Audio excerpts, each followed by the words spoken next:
একটা অর্থ হয়ে গেছে, মানে আমি তোমার কথার বারবার জবাব দিব এবং আমি তোমার জবাব দেওয়ার জন্য বসে আছি। এটা আল্লাহ তাআলা। তো আল্লাহ তাআলা বলতেছেন ইন্নাল্লাহা লা ইয়াগফিরু আন ইউশরাকা বিহি ওয়া ইয়াগফিরু মা দুনা যালিকা লিমান ইয়াশা। আল্লাহ তাআলা বলতেছেন আল্লাহ তাআলা বান্দার সমস্ত গুনাহ maaf করে দিবেন যদি চান, কিন্তু একমাত্র শিরকের গুনাহ maaf করবেন না। আল্লাহ তাআলা হাদিসে কুদসির মধ্যে আসছে আল্লাহ তাআলা বলতেছেন রাসূলুল্লাহ সাল্লাল্লাহু আলাইহি ওয়াসাল্লামের জবানে, বান্দা তুমি যদি গুনাহ করো, তোমার গুনাহ যদি আসমান পর্যন্ত হয়ে যায়, তারপর তুমি শুধু একবার বলো আল্লাহ আমাকে মাফ করে দাও, আমি তোমার গুনাহ মাফ করে দিব, ওয়ালা উবালি, আমি কোনো কিছুর ভূক্ষেপ করব না, তোমাকে সাথে সাথে মাফ করে দিব। সুবহানাল্লাহ। আল্লাহ তাআলা বলতেছেন এরপর যদি আবার অনুরূপ গুনাহ করো, আমার কাছে যদি একবার বলো আল্লাহ আমাকে মাফ করে দেন, আমি তোমাকে মাফ করে দিব। এরপর যদি আমার কাছে বলো, আমার কাছে এসে বলো, এরপর যদি এরকম গুনাহ করো, এরপর যদি আমার কাছে আসে বলো আল্লাহ আমাকে মাফ করে দেন, আমি মাফ করব। যতবার গুনাহ করবে, যতবার তওবা করবে, আমি ততবার তোমাকে মাফ করে দিব। আল্লাহ তাআলার কাছে সবচাইতে পছন্দনীয় বান্দা কোনটা জানেন?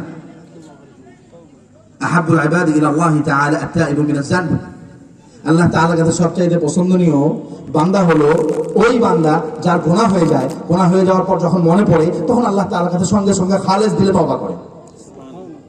আল্লাহ রাসূল সাল্লাল্লাহু আলাইহি ওয়াসাল্লাম বলতেছেন আত-তাইবু মিনাজ যানব কামান লা যানবা লা, যে তার গুনাহ থেকে তওবা করেছে সে এমন যেন তার কোনো গুনাহই নাই। আল্লাহু আকবার। আল্লাহ তাআলা মাফ করার জন্য প্রস্তুত, কিন্তু শিরকের গুনাহ আল্লাহ তাআলা মাফ করবেন না। এখন দেখেন সবচাইতে বড় শিরিক কারা করেছে? বড় শিরিক, সবচাইতে বড় শিরিক কারা করেছে? আমি দারুল দেওবন্দে পড়েছি। তো দারুল দেওবন্দ থেকে আমি সাহারানপুরে যেতাম, মাজাহির উলুম মাদ্রাসা আছে, ওখানে যাওয়া আসা হতো আমার, ওখানে আমি যেতাম। তো এক সপ্তাহে আমি গেলাম, প্রথম সপ্তাহে গেলাম, তো এখানে একটা গাছ ছিল, গাছ মোটা, অনেক পুরনো একটা গাছ। তো ওখানে দেখলাম যে এক লোক দাঁড়িয়ে একটা মোমবাতি অথবা কিছু একটা জ্বালিয়েছে, জ্বালিয়ে ওখানে হিন্দুরা যেটা করে আর কি ওটা করেছে। বাস একজন লোক একটা মোমবাতি জ্বালিয়েছে, বাস জ্বালিয়ে সেটা করে সেখান থেকে শেষ।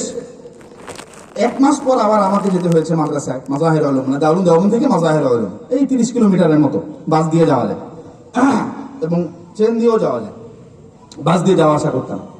ওই গ্র্যান্ড ট্রাক রোড আছে না, আপনারা জানেন, যে রোড মনে করেন যে আমাদের বাংলাদেশের সাথে ছিল, সংযোগ ছিল, যে রোডের প্রত্যেকটা গাছে গাছে ওলামায়ে কেরামকে ইংরেজরা, এই খ্রিস্টানরা, এই সমস্ত মুশরিকরা, এই সমস্ত কাফেররা ওলামায়ে কেরামকে প্রত্যেকটা গাছের সাথে মেরে ঝুলায় রাখছিল, বাংলাদেশ থেকে নিয়ে ইন্ডিয়া পর্যন্ত।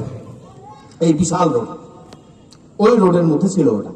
তো এক মাস পরে গেলাম, এক মাস পরে গিয়ে দেখি ওখানে আরো কিছু মোমবাতি, হ্যাঁ আরো কিছু মনে করেন যে অনেক কিছু দিয়ে ওখানে বেশ কয়েকজন লোক দাঁড়ায় দাঁড়ায় পূজা করতেছে। আচ্ছা গেল, এর এক মাস পরে, কিছুদিন পর, এক মাস পরে এরপরে আর কিছুদিন পরে হবে, কিছুদিন পরে গেলাম, ওখানে তুমুল অবস্থা, ওখানে রুটি কলা এটা সেটা দুধ দিয়া ভর্তি হয়ে গেছে, আর মানুষ রাস্তার মাঝখানে দাঁড়ায় দাঁড়ায় পূজা করতেছে। শিরিক, আল্লাহ তাআলার সাথে শিরিক করাই না।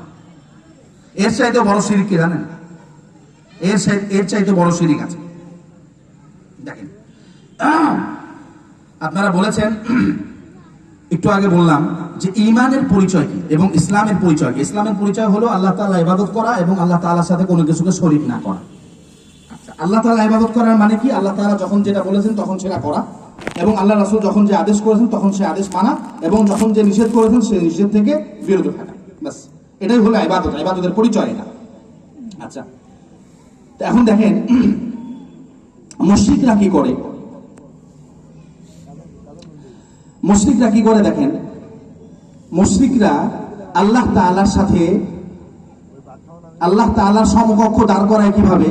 আল্লাহ তাআলার সন্তান আছে। মুশরিকরা বলে আল্লাহ তাআলার সন্তান আছে, মুশরিকরা বলে আল্লাহ তাআলার সমকক্ষ আছে। এই মুশরিক কারা? ইহুদি এবং নাসারা, মানে খ্রিস্টান এবং ইহুদি। অনেকে বলতে পারেন যে এরা কেমনে মুশরিক হয়।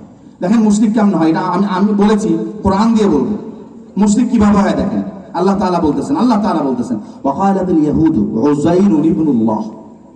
ইহুদিরা বলে উযাইর আল্লাহর সন্তান। নাউযুবিল্লাহি মিন যালিক। আল্লাহ তাআলা নিজের পরিচয় কি দিয়েছেন বলেছিলাম না আপনাদেরকে, আপনারা সবাই জানেন, অনেকেই জানেন। কুল হুয়াল্লাহু আহাদ আল্লাহুস সামাদ লাম ইয়ালিদ ওয়া লাম ইউলাদ। তিনি কারো থেকে জন্মও নেন নাই এবং তার থেকে কেউ জন্মও নেয় নাই, এটা আল্লাহ তাআলা নিজে বলতেছেন।